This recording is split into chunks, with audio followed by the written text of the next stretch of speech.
ग्रंथराज श्रीमद् भगवद गीता की जय। आज का दूसरे अध्याय का 34वां श्लोक और आपसे चर्चा करने वाले हैं, जहां पे अब कृष्ण जो है अलग अलग उपाय से अर्जुन को वापस लेके चल रहे हैं अपने साथ। दूसरे अध्याय के 34वें श्लोक पे हम आ चुके हैं और इस श्लोक में हम यहाँ पे चर्चा करेंगे। श्लोक को आप मेरे पीछे दोहराइए। अकीर्तिम चापि भूतानि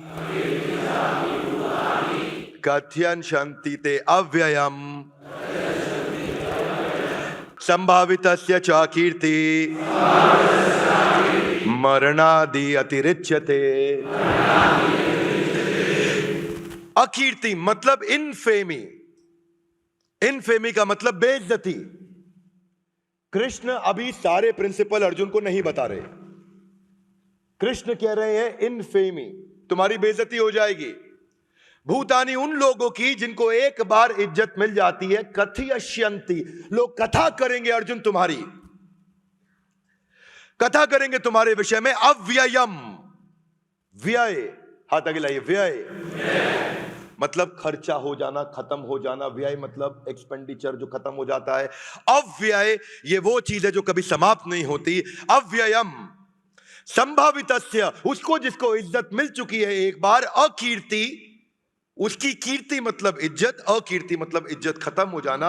मरणाद अतिरिच्यते, ये मरने से भी ज्यादा बुरा होता है। अनुवाद और तात्पर्य शिला प्रभुपाद जी के द्वारा। शिला प्रभुपाद की जय। दूसरे अध्याय के 34वें श्लोक के अनुवाद में शिला प्रभुपाद कहते हैं, लोग सदैव तुम्हारे अपयश का वर्णन करेंगे अर्जुन, और सम्मानित व्यक्ति के लिए अपयश मृत्यु से बढ़कर है। People will always speak of your infamy and for those who has been honored, एक बार अगर इज्जत मिल गई, those who have been honored, then dishonor is worse than death. Arjun तुम्हारी एक बार इज्जत की जा चुकी है, लेकिन अब अगर तुम्हारी इज्जत छीन ली तो तुम बर्बाद हो जाओगे। अगले श्लोक में कहते हैं कृष्ण कि the great generals who have highly esteemed your name, जिन लोगों ने, जनरल्स बड़े बड़े लोगों ने तुम्हारे को इज्जत करी है, they will think that you had left the battlefield out of fear only. तुम भय के कारण भाग गए हो। जिन जिन महान योद्धाओं ने तुम्हारे नाम तथा यश का सम्मान दिया है, वो सोचेंगे कि तुमने डर के मारे युद्ध भूमि छोड़ दी है और इस तरह तुम्हें तुच्छ मानेंगे। They will consider you a coward. यहां कावर्ड को तुच्छ बोला गया है। Your enemies will describe you in many unkind words. दूसरे अध्याय का 36वां श्लोक। वो क्या बोलेंगे? वो कहेंगे कि तुम्हारे शत्रु अनेक प्रकार से तुम्हें कटु शब्दों से तुम्हारा वर्णन करेंगे और तुम्हारे सामर्थ्य का उपहास करेंगे। तुम्हारे इसी दुखदाई, तुम्हारे लिए इससे ज्यादा दुखदाई और क्या हो सकता है? What could be more painful than for you. यहां से शुरू करते हैं। यह था दूसरे अध्याय का 34, 35, 36। यहां पे चर्चा क्या हो रही है? यहां कृष्ण बता रहे हैं कि और कारण अभी तुम्हें अर्जुन बताऊंगा कि तुम्हें क्यों युद्ध करना चाहिए, पर पहला कारण समझ लीजिए। जो मैस्लो की हायरार्की दूसरे अध्याय के शुरुआत में, पीछे के एपिसोड्स में कृष्ण ने समझाई थी। जो लोग सारे सीरीज देख रहे हैं, सारे वीडियोस देख रहे हैं, सारे एपिसोड देख रहे हैं, कृष्ण ने मैस्लो की हायरार्की में फिजियोलॉजिकल से बात नहीं किया। हाथ आगे लाइए।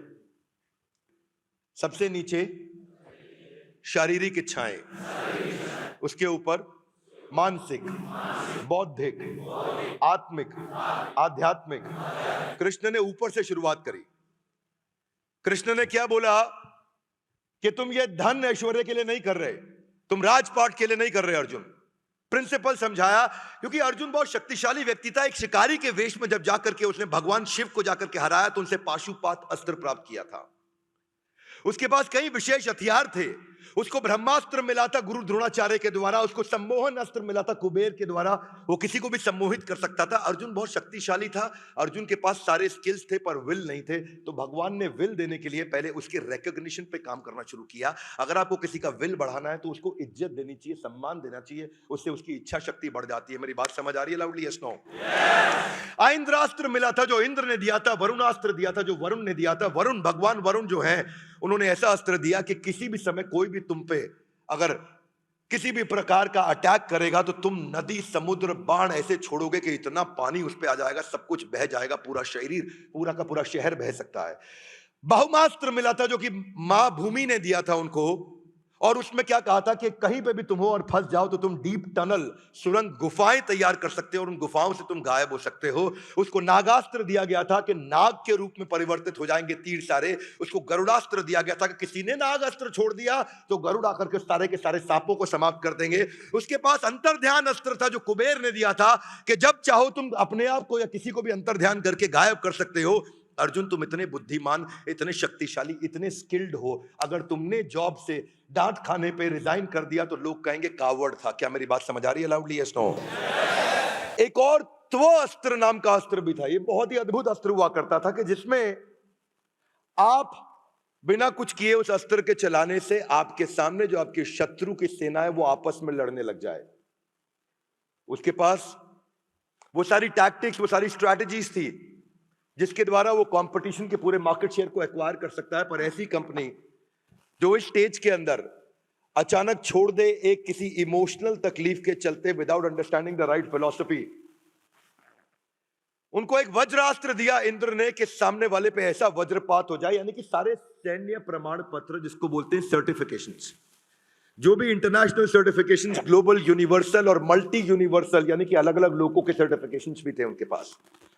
और बावजूद उसके बीइंग मोस्ट क्वालिफाइड व्यक्ति, अगर आपने युद्ध छोड़ दिया तो मरणादि अतिरिच्यते। और ऐसा कभी कभी ये तब होता है एक इंसान के साथ जब वो एक इमोशनल स्टेज के चलते, इमोशंस होना ठीक है पर इमोशनल होना गलत है, सेंटिमेंट होना ठीक है, सेंटिमेंटल होना गलत है। परिस्थितियों के चलते जब कभी व्यक्ति भटकता है मार्ग से तो उसमें भगवत गीता काम आती है। जो व्यक्ति ये सारी सीरीज को अटेंड कर रहा है, सारे एपिसोड्स को अटेंड कर रहा है, वो समझ पाएगा। छोटी छोटी गलतियों के कारण माइकल जैक्सन, जिसको भगवान माना जाता था पॉप म्यूजिक का, लोग पूजा करते थे माइकल जैक्सन की। लुई विटॉन उसका सबसे बड़ा ब्रांड एंडोर्सर, जिसकी वो एंडोर्समेंट करता था, सबसे बड़ा स्पॉन्सर था लुई विटॉन। सारा खर्चा माइकल जैक्सन की जिंदगी का लुई विटॉन। जिस दिन एक बार बच्चे के साथ में सेक्स करने का, मॉलेस्टेशन का उसके ऊपर एक इल्जाम लगा, लुई विटॉन भी गया, सारे के सारे दुनिया के स्टेज शो भी कैंसिल हुए, उसकी म्यूजिक सीडीज, म्यूजिक कैसेट की जितना भी उसका बिजनेस था वो सारा ड्रॉप हो गया। वो एक मॉलेस्टेशन के कारण इवेंट, कॉन्सर्ट्स सब बर्बाद हो गए। क्यों? अकीर्ति चापी भूतानी। ऐसा अकीर्ति हुआ उसका। सबसे बड़ा एग्जाम्पल जो हमेशा याद करता हूं वो बिल क्लिंटन का है। बिल क्लिंटन दुनिया के सबसे शक्तिशाली, देश के सबसे शक्तिशाली राष्ट्रपति रहे हैं, हार्वर्ड के पढ़े हैं, येल के पढ़े हैं, गवर्नर रह चुके हैं पहले। और गवर्नर रहने के बाद बिल क्लिंटन कहां पहुंचे? बिल क्लिंटन जानते हैं, उनके देश की सॉकर और बेसबॉल टीम को, नेशनल टीम को रिप्रेजेंट कर चुके थे बिल क्लिंटन। सबसे बुद्धिमान लोगों में माना जाता था बिल क्लिंटन को। पर उसके बाद मोनिका लेविंस्की के बाद अमेरिका का पहला मीटू मूवमेंट चालू हुआ था। बाद में यहां मीटू मूवमेंट किसी और के साथ शुरू हुआ था, because several women had put their allegations. बस यही है, मरणादि अतिरिच्यते। उसके बाद क्या हुआ? बिल क्लिंटन कभी वापस नहीं उठ पाए, कभी आगे नहीं आ पाए। इसमें दो बातें हैं जो आपको समझनी बहुत जरूरी है। अकीर्ति चापी भूतानी में दो बातें जो आपको समझनी जरूरी है कि एक तो पहले इस कॉन्सेप्ट को समझते हैं, हर्षद मेहता जिसके ऊपर सीबीआई नहीं, अकेले 15,000 स्क्वायर फीट के मकान में रहने वाले, घर का अपना पर्सनल गोल्फ कोर्स होने वाला व्यक्ति, वो जो उस समय देश की सबसे महंगी गाड़ी विदेश से मंगाई लेक्सस की, वो आदमी जिसको दुनिया अमिताभ बच्चन मानती थी स्टॉक मार्केट का, वो आदमी जिसके एक इशारे पे लोग अपनी सारी संपत्ति लगा देते थे, वो आदमी जिसके एक इशारे पे लोग अपनी प्रॉपर्टी बेचकर स्टॉक मार्केट में इन्वेस्ट कर देते थे। बिगेस्ट स्कैम एवर गया। 672 क्रिमिनल केसेस हुए। रिश्तेदारों ने छोड़ दिया, मित्रों ने छोड़ दिया, अपने भाइयों ने, अपने दोस्तों ने, अपने रिश्तेदारों ने उसके ऊपर केसेस किए। सीबीआई के 672 क्रिमिनल केसेस के बाद में जेल के अंदर हार्ट अटैक के कारण मारे चले गए, बर्बाद हो गए। मानना यह है कि एक बार जब आप अच्छा करते हैं और आगे बढ़ते हैं तो आप बहुत तेजी से भी नीचे आ सकते हैं। और उसके बारे में कृष्ण ने बताया कि इसका ध्यान रखना बहुत जरूरी है एक व्यक्ति को। आलोकनाथ, जिसको सबसे संस्कारी व्यक्ति पूरी बॉलीवुड इंडस्ट्री का माना जाता था, सबसे ज्यादा संस्कारी व्यक्ति, आलोकनाथ का चेहरा देख करके आपको कैसी भावना आती? हमेशा ऐसी भावना आती कितने अच्छे इंसान हैं। लेकिन आलोकनाथ के ऊपर मीटू मूवमेंट की शुरुआत ही उसी इंसान से हुई। एक्चुअली बाद में वो एक एक्टिंग करते बॉलीवुड में, विलेन, मेरे को नाम याद नहीं आ रहा, आऊ आऊ बोलते, क्या नाम है, शक्ति कपूर के ऊपर भी लगा, लेकिन लोगों को शक्ति कपूर की चर्चा नहीं करी। उन्होंने कहा हो सकता है ये करे, आलोकनाथ का हुआ तो कितना नाम खराब हुआ। क्या मैं समझा पा रहा हूं आपको? वो संस्कारी ऑन स्क्रीन इमेज जितनी स्ट्रांग थी, रेणुका शहाणे ने बताया बाद में कि इसकी प्रेडेटरी आदतों का हमारे को पता था। शराब पीने के बाद ये क्या करता था औरतों के साथ, एक के बाद एक, एक के बाद एक, एक के बाद एक। वही हुआ संभावितस्य च कीर्ति मरणादि अतिरिच्यते। मैं एक एथलीट था और दो लोग मैं जिसको बहुत फॉलो करता था, मैं डिएगो मैराडोना और बेन जॉनसन। मेरे को फुटबॉल और ट्रैक एंड फील्ड बहुत पसंद था। मैं लॉन्ग डिस्टेंस रनिंग किया करता था, 5 किलोमीटर 10 किलोमीटर रोज रनिंग करता था सालों साल तक। मेरे पास कम से कम पर्सनली अपनी बात बता रहा हूं 80 70 80 मेडल्स रहे हैं। हर साल स्कूल का बेस्ट आउटस्टैंडिंग एथलीट अवार्ड्स मिलते थे मेरे को। तो मैं बेन जॉनसन को देखता था कि पृथ्वी का सबसे जीवित, सबसे तेज धावक ऐसा एक इंसान। पर बेन जॉनसन के बारे में क्या हुआ, उसको कैनेडियन स्पोर्ट्स मिनिस्टर ने बोला he is a disgrace on Canada. क्यों? मरणादि अतिरिच्यते। यही मैं आपको बोल रहा हूं कि कथयश्यन्ति, हाथ आगे लाइए, आपके बारे में कथा करेंगे लोग। और कितनी कथा करेंगे? अव्ययम, समाप्ति नहीं होगी, इतनी नेगेटिविटी की कथा होगी। तो कृष्ण वहां से अर्जुन को समझा रहे हैं और अर्जुन अभी साथ साथ सुन रहे हैं, क्योंकि अर्जुन दूसरे अध्याय के 7वें श्लोक में सरेंडर कर चुके हैं। प्रश्न पूछेंगे। एनक्वायरी और इंक्वायरी में यही अंतर होता है, एक में चैलेंज किया जाता है और एक में सबमिसिव तरीके से पूछा जाता है। एक है इंक्वायरी और एक है एनक्वायरी। दोनों में बड़ा फर्क है, एक आई से शुरू होता है, एक ई से शुरू होता है। डिएगो मैराडोना बस केवल अलर्टनेस और एनर्जी के लिए उसने एक ऐसा ड्रग लिया था जो 5 प्रकार से आता है, और उस ड्रग के कारण उसको फुटबॉल का इतना बड़ा बैन लगा। बॉल कंट्रोल और ड्रिबलिंग स्किल का भगवान माना जाता था डिएगो मैराडोना को। अर्जेंटीना से खेलता था, ऐसे बॉल ड्रिबल करता था डिएगो मैराडोना। इसको मैं उनका हर मैच में फुटबॉल का देखा करता था। मैं अपनी बात बता रहा हूं, जब मैं 4वीं 5वीं क्लास में हुआ करता था, मैं अर्ली 90s की बात कर रहा हूं, जिस समय इंटरनेशनल क्रिकेट दिखना शुरू हुआ था पहली बार, दूरदर्शन से बाहर निकले, नया नया केबल आना शुरू हुआ था, अर्ली 90s की बात कर रहा हूं मैं। तो वो क्या भारत के कई उदाहरण है। भारत के अंदर क्रिकेट में अपने पाप धोने के लिए मूवी बनाने से पाप धुल नहीं जाते। जो मोहम्मद अजहरुद्दीन के साथ हुआ, 20 साल का बैन लगा। क्यों जानते हैं? Match fixing. 20 साल का बैन लगा। जितने एंडोर्समेंट्स थे अजहरुद्दीन के पास सारे छीन लिए गए, हमेशा हमेशा के लिए खत्म हो गए। बदनामी हुई वो अलग। तो ये अकीर्ति चापी भूतानी, कृष्ण इसकी बात कर रहे हैं। चाणक्य पंडित कहते हैं मृत्यु तो एक बार आती है, पर अपमान अगर हो जाता है तो वो मृत्यु रोज रोज आती है। वो मृत्यु रोज रोज आती है। और ये इतना खतरनाक है ना, इतना खतरनाक है कि इसमें आदमी खुद को भी मार लेता है और अपमान करने वाले का भी हत्या कर देता है। जिसके कारण मेरा बदनामी होगी, ये उसकी भी हत्या कर सकता है इंसान। इतना खतरनाक होता है। ये सब क्या है? खाप पंचायत के जो ऊपर जो केसेस जितने भी बने ऑनर किलिंग के, ये क्या थे? ये बदनामी के डर से। अकीर्ति चापी भूतानी, के आदमी अपनी बेटी को मार दिया, अपनी बेटे की हत्या कर दी, अकीर्ति चापी भूतानी। अपने पुत्र की हत्या कर दी, ये अकीर्ति चापी भूतानी। ऑफिस में भी होता है, कॉर्पोरेट वर्ल्ड में भी होता है। शुरू में जब कंपनी शुरू होती है, नए नए एम्प्लॉय को बड़ी इज्जत मिलती है क्योंकि वो सब कुछ कर रहा होता है। और बाद में जब बड़े बड़े स्टॉलवर्ड लीडर आने लग जाते हैं, वही पुराना एम्प्लॉय बेकार हो जाता है, वही पुराना एम्प्लॉय आउटडेटेड हो जाता है, वही पुराना एम्प्लॉय अगर अपने आप को रीइन्वेंट और रेलेवेंट नहीं कर पाता, वही पुराना एम्प्लॉय खत्म हो जाता है। तो केवल डिसऑनर नहीं, लैक ऑफ ऑनर भी बहुत बड़ा इंडिकेटर है। क्या मेरी बात समझ आ रही है? Yes no?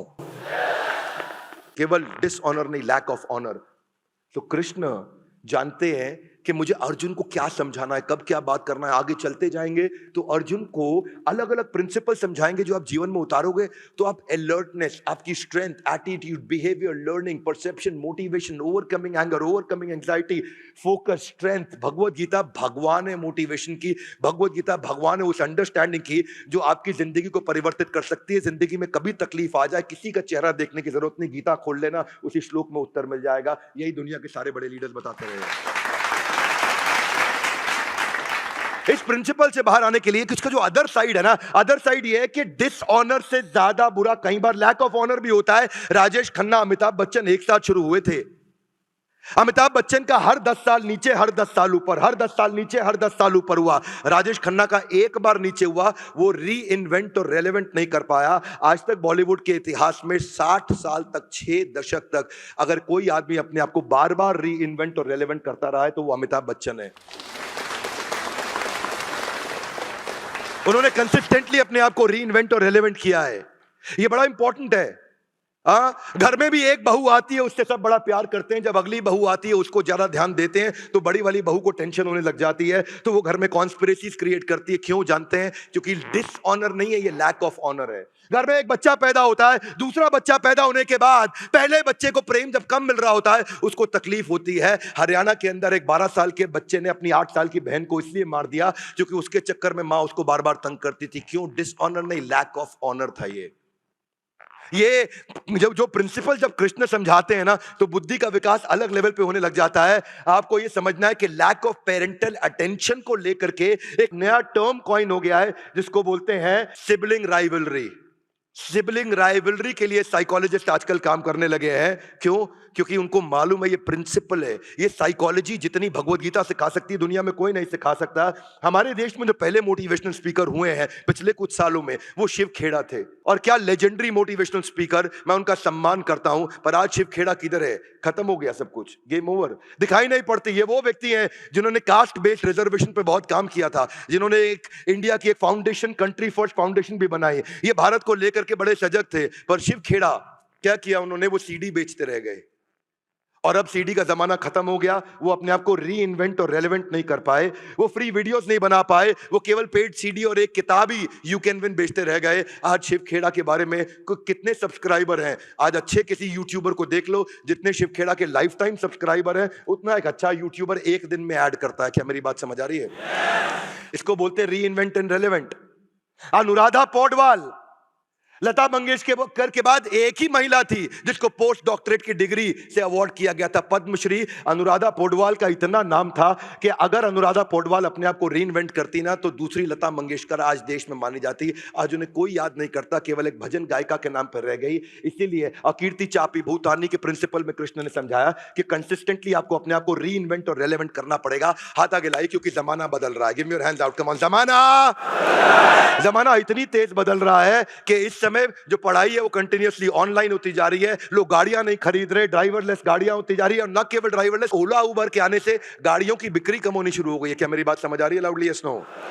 आज ऑनलाइन एग्रीगेटर आ गए, ब्यूटी पार्लर घर पहुंच गया। जो आदमी रीइन्वेंट नहीं कर रहा, रेलेवेंट नहीं कर रहा, उसका गेम ओवर हो गया। आज ट्रैवल एजेंट्स के धंधे को गो आई बीबो खा गया, थॉमस कुक खा गया, मेक माई ट्रिप खा गया, ओयो खा गया। क्यों? क्योंकि लोग अपने आप को रीइन्वेंट और रेलेवेंट नहीं कर रहे। पहले कबूतर चिट्ठी लेके जाया करता था, उसके बाद शाही पैगाम आया, उसके बाद डाकिया आया, डाकिया को टेलीग्राम ने खत्म किया, टेलीग्राम को ईमेल खा गया, ईमेल को सोशल मीडिया ने बर्बाद किया, सोशल मीडिया को व्हाट्सएप ने खत्म कर दिया। आज व्हाट्सएप के खात्मे के लिए 25 टीमें बैठी हैं यूएस के अंदर कि कैसे व्हाट्सएप को खत्म कर दे। हाथ आगे लाइए, जमाना बदल रहा है। Give me your hands out, come on. जमाना जिस स्पीड से अपने आप को बदल लो, वही अर्जुन को कृष्ण ने बदला थोड़ी देर के अंदर। सबसे कठिन दौर के अंदर उस समय अर्जुन को बदला जिस समय युद्ध चालू हो चुका था, शंख बज चुके थे, तीर चल रहे थे। सबसे कठिन दौर के अंदर कृष्ण इतनी डीप इंटेलिजेंट बातें कर रहे थे। अनुराधा पौडवाल, जिसको नेशनल फिल्म फेयर अवार्ड उसको मिले, national award film fair award से भी बड़ा माना जाता है, पर उसके बाद आज केवल एक भजन गायिका के रूप में रह गई। उनको कोई याद नहीं करता है। इसलिए डिसऑनर और लैक ऑफ ऑनर के बाद के लिए आपको एक ही काम करना है। आपको ड्रग्स लेने की जरूरत नहीं थी, डिएगो मैराडोना या फिर बेन जॉनसन। आपको अपने आप को रीइन्वेंट और रेलेवेंट करना है, क्योंकि जो मौत के दर्द से ज्यादा दर्द होता है जब इंसान की इज्जत समाप्त हो जाती है। एक एंटरप्रेन्योर को जिंदगी भर अपने आप को रीइन्वेंट और रेलेवेंट करना है। सत्या नडेला माइक्रोसॉफ्ट के सीईओ कहते हैं कि या तो अपने आप को री इन्वेंट करो या फ्यूचर को इन्वेंट करो। वही है एंटरप्रेन्योरशिप, इसके अलावा कुछ नहीं। क्योंकि जो आदमी वहीं रह गया और इंप्रूवमेंट साइकिल नहीं लेकर के आया, वो बर्बाद हो जाएगा। हाथ आगे लाइए, improvement cycle guys, one more time, little loud. क्या improvement cycle? Business is about being able to reinvent yourself और invent the future, nothing less nothing more. एक साथ 80s 90s में माधुरी दीक्षित और मनीषा कोइराला चालू हुई थी। 2003 में एक साथ ही इन्होंने सैबैटिकल लिया, कई साल का सैबैटिकल लिया। वो यूएस चली गई, जाकर के डॉक्टर नेने से शादी कर ली, वो वहां सेटल हो गई। लेकिन माधुरी दीक्षित ने अपने पीक पे रिटायरमेंट सैबैटिकल लिया, उसने अपने डाउनफॉल पे लिया, उसकी पिक्चरें फ्लॉप हुई, उसको वापस कोई लेने नहीं आया। माधुरी दीक्षित जब वापस आई, टेलीविजन प्रोग्राम्स के द्वारा, इसके द्वारा, शोज के द्वारा, मूवीज के द्वारा अपने आप को री इन्वेंट और रेलेवेंट करती रही। और क्या हुआ मनीषा कोइराला के साथ? वो शराब में डूब गई और उसका जो सम्राट दहल के साथ शादी हुई वो 2 साल से ज्यादा चली नहीं। नहीं, कैंसर जैसी घातक बीमारी ने उसको बर्बाद कर दिया। उसके बाद मनीषा कोइराला कभी वापस नहीं आ पाई। माधुरी दीक्षित को आज भी लोग बड़े उत्साह से देखते हैं, सोशल मीडिया पे भी देखते हैं, टेलीविजन पे भी देखते हैं। और मनीषा कोइराला को उन्होंने शायद ये सोचा कि गुजरे वक्त की अभिनेत्री, अब उसका करियर और जिंदगी समाप्त हो चुकी है। एयरपोर्ट पे चलते हुए मनीषा कोइराला आपके बाजू से निकल जाए, कोई गर्दन घुमा के नहीं देखता है, और माधुरी दीक्षित का पता लग जाए कि वो आने वाली है, तो पूरा देश वहीं खड़ा होकर के इकट्ठा हो जाता है। इसको बोलते हैं reinvent and relevant. Krishna किस फिलॉसफी से बात करते हैं, कहां लेके जाते हैं, ये था आज का श्लोक। अकीर्ति चापि भूतानि कथयश्यन्ति ते अव्ययम् संभावितस्य चा कीर्ति मरणाद अतिरिच्यते। भगवत गीता एक ऐसा ग्रंथ है, इस एपिसोड के हर वीडियो को सबको देखना चाहिए, एक के बाद एक इसके एपिसोड्स हम आपको YouTube पे देते चले जा रहे हैं। आपको क्या लगता है, भगवत गीता के ये सारे एपिसोड्स इन एक्शन देखने चाहिए? Loudly yes no. हाथ आगे लाइए। क्यों? क्योंकि ये गीता इन एक्शन। हाथ आगे लाइए, come on, Gita in louder everybody, one more time, Gita in.